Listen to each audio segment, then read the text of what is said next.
How are we doing, folks? Delighted to be joined by Paddy Mulligan, my business partner at Compass Physio and PracticeNav. So, given the week that's in it, Cheltenham, I said we'd get it from the horse's mouth. So, Paddy, just a little bit about, I suppose, Compass Physio, who you are, all that crack. So, a lot of people will see me on the Facebook pages, PracticeNav, the YouTube, talking away.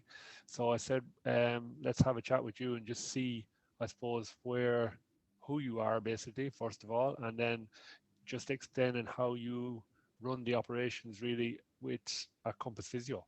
Yeah. So Cool. So some people will know me, some people won't, but I think we took a strategic decision this time last year maybe, and we said, okay, Colin, you're going to really work and PracticeNav and grow it, which is going great guns, and I'm going to zone in on Compass Physio, and we've kind of divided our energies. But the positive is that we come together then each week and we drill through and try and improve what we're doing with each one. Yeah, quick snapshot is, background trained in the UK, NHS, professional sport, private clinics in the UK, back to Ireland. We teamed up, and obviously we've got Compass Physio. We've got 3 clinics at the moment. So we've got Kilkenny, where you're there now yourself, or we've got Enfield, which has been going 2 years, which is going great. And then we opened one January of this year in Kilcock, which is where I am now. And we just had a team call there, and that is hitting all the targets. So we have to raise our expectations, which is great. So all going really well. So I think the thing that's benefited us is the understanding that most people, the vast majority, aren't good enough to do something on their own, and we need that agonist, antagonist, or we need that support or guidance or coaching, whatever phrase you want to put on it, to debate, discuss, and evolve our thought processes to make good decisions. I think that's definitely something that we've learned over the last year. And the other thing we're looking at is, obviously, I keep going on about this on our calls, but the COVID legacy thing. So we've had a year of lockdowns and potential tough times for the healthcare industry and for physio profession. But thankfully, I think a lot of clinics have hit that kind of sweet spot. We've had some tough times, but we've stayed open. We've got some decent patient numbers. We received some support. So there's actually has been a massive opportunity there to consolidate first and then look towards growth as we come out of this. And that's something that we've definitely drilled into, and they're really good clinics. And the good clinic owners are doing that and getting their focus on that. And hopefully people listening to this call have put stuff in place so they can look back at the end of this year, and then when COVID has hopefully been finished with, and go, what did I get from that 12, 18 months? Am I any better for it? Is my clinic any better? Have I got a better lifestyle? Have I got a better business? Have I evolved and have I grown? And that's literally, for to sum us up, we're two like-minded people with different takes on things, but we both got a growth mindset. It's always, how can we do things better? Ask why, and surround ourselves with good people. And if you were to say then, what are 2, I suppose, big changes you've made personally over the last maybe year, say, or maybe not even last year, maybe since we started Compass Physio? Because from dealing with people with different clinics, it's need to be working, need to be seeing, need to be doing 60 hours a week, need to be busy. Look, there's loads, but the 2 obvious ones that jump out are we know that personal development precedes success in business development. So using some of that time, even though in essence we never took any time off, but we had more time at home, we had more time to read and to study and to go on courses and get coached ourselves and commit to that. And you can see the kind of latent effect now of that knowledge and that understanding of some of the guys we've worked with or surrounded ourselves with, that starting to transition into our day-to-day businesses, be it PracticeNav with some of the things that we're doing, or be with Compass Physio. That's it. So investing in ourselves and developing ourselves personally, so that we're able to bring it into the business side of things, and not being afraid to spend that money. And the thing about the 2-month lockdown, the initial lockdown, was that we couldn't be clinicians and we couldn't be hands-on, but we would still dedicate the time, come up to the office and do our stuff and debate and try and make things better. So it was a savage opportunity. My concern is that people are going to go back to, it's going to be super busy. We talked about this on our PracticeNav Plus call on Monday. June, July time, gangbusters, everybody back out playing sport, getting injured, doing their stuff. Oh God, out the door, absolutely out the door, super stuff. What about your cash flow planner? What about your marketing planner? What about all this kind of stuff? That's gone. So I think the personal development thing, and also the second most important thing for me is just taking time to think. We're all busy. We've got busy minds. We've got our social media streams, and we're trying to do our Instagram stuff and our bits and bobs. But just time to stop and go, hang on, take an hour or 2 hours and just sit there and think about one key topic. And that's definitely something we're getting better at. I know you try and shut off your social media, turn your phone off, whatever it might be. I try and do that as well, where you're just going, let's really pick this problem apart and how can I zone in on that? So time to think, and that's through reducing the clinical hours. So looking at our business and going, okay, we're at a threshold now where yes, if we stayed in the business and we worked really hard and we did 5 or 6 days a week and never seen our family, we could be making loads of money. But actually, no, we'll challenge ourselves, we'll reduce our hours, and we'll spend more time working on the business. And that leads into subsection B, where we've just finished a team call there now, and it was brilliant, wasn't it? Yeah, it was a really good call. We've got some amazing people, and we've had to chop and change our team, but we've surrounded ourselves with some really good and really strong people. And we used to look at guys who coached us and go, fuck, how do they get those people? Do you know, how do they recruit them? We've gone through different recruitment processes. We fine-tuned our process. We've got super people on board, and we're evolving them as people, and they're challenging us as well. And it's knowing someone you trust them to bring ideas, solve problems, create solutions, and to buy into what we're trying to do and the bigger goal. And that's taken a long time, and by no means there, but we're getting there. We're getting there. So just to recap then, the first thing you would suggest is investment in yourself and potentially in the business. And then the second thing is to take time to think. I know myself personally, I just go when I'm going running on a longer run, don't take any music, I try to minimize any input bar just the pace or whatever.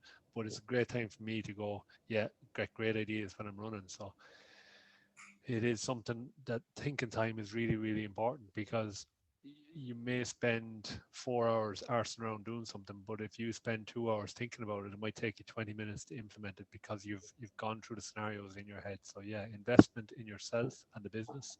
And I think it's we always come back to the same conversation of the big picture. Does what I'm thinking about fit into what I need to sort for the big picture? And getting rid of noise, and even if it's your Sunday brain dump and prioritizing 1, 2, 3, there's one thing I need to achieve each day. It's a quarterly plan, whatever the fuck it is. It's going, what's the one thing I need to do and the time that would be best spent to get me to where I need to, whether that's bringing on a new member of staff, whether it's getting my numbers up, whether it's putting in place a new system, whatever it might be. We all can answer the emails and get dragged into 2 or 3 hours of where did that go. But what does that give us in the longer term? Yeah, okay. So the next question, last one, because I know you've got to go soon enough, is where do you see the profession going? So $1 million question. I had some good responses from Brian and Dermot on this one, and Shirley as well. So just to get an idea. I suppose the honest answer is we don't know. All we can do is prepare for where we perceive it's going to go. I think we need to evolve. I think the social media take on things and the accessibility of exercise, etc., means we need to evolve as a profession. I'm not going to get dragged into the manual therapy type debate, but I think we need to be clearer in our communication with our clients, and championing, looking at other professions and looking at maybe the personal trainer industry and going, okay, those guys have their case studies, they put out there the journey and the process that a patient goes through. I think we're still in a lucky situation where people kind of know within a reason, okay, I've got back pain, I should go and see a physio. But as the waters get muddied and more noise and more people come into the industry, and there's that maybe lack of clarity between different professions, it's the people who put out the clearer message. So for each individual clinic or clinicians knowing, okay, who are the clients I want to attract, what's the message I want to get out there, who are the people that I have at the moment that might share that message, and be it a review, be it a case study, be it a video testimonial, be it a live treatment or presentation of a treatment process, something that joins the dots for people to go, that's what they do. And trying to zone in on one or two key areas, and that's often the discussion or debate we have with people who come on board with us. So like, I want to see loads of people.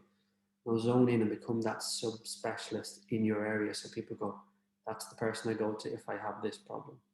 I think we need to zone in on that. I think the conditioning, for want of a better phrase, side of things, I think we need to develop facilities where we can rehabilitate patients to a higher level. It's not just our manual treatments, basic exercise progressions, and then off you go, join into training, etc. We need to bridge that gap.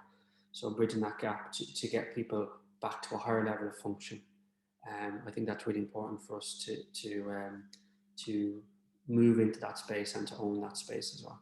So the two, to sum up there again, I suppose the two areas you're looking at is one, definitely moving into towards that rehab conditioning space at the end after potentially manual therapy, and then the second one is those who shout the loudest get heard. I suppose it's like if you get your message clear. I do like, yeah, I do worry that maybe we have as physios potentially an expectation of, well, people kind of know what we do, but I think maybe we need to be really clear in our message. And I think the one thing from PracticeNav perspective, with PracticeNav Plus especially, you've got 12, 15 people in there and we're sharing ideas. I still can't get my head around how, as clinicians, like, we go to college together, we socialize together as physios and as therapists, you know. But yeah, if someone opens up a clinic in the next town or down the road, it's like, mother of God, they're over the far side of the road, I have to cross over here. It's going, actually, do you know what? Let's help each other out. It can be through our medium and our forum, or it can be just reaching out to the clinician down the road going, look, hope all's well, if you need a hand, can you shout? Or I've set up this new system, do you want me to share it with you? You know, it's... I think yes, there is that informally, but I think the difference probably with, there is some people who do that, and fair play to them, but I think the difference probably with PracticeNav Plus there is it's the accountability factor. It's showing up every Monday, 11:30, right? What's the crack, lads? What's going on this week? That's probably the difference between the informal thing, because it gives you that accountability each week potentially. And I think for the people who you want to consolidate, and that's brilliant, and focus, you know what you want to achieve. But the other thing we've learned over the last year, and we've done it spectacularly over the last couple of years, is not being afraid to challenge yourself and fail and to make a mistake, as long as you have accounted for what that mistake means and the fallout of that. Where you go, we have these conversations every week where, worst case scenario, that doesn't work, boom, we lost that much money, we have to close that place, or we have to do this. Okay, can deal with that. Let's go.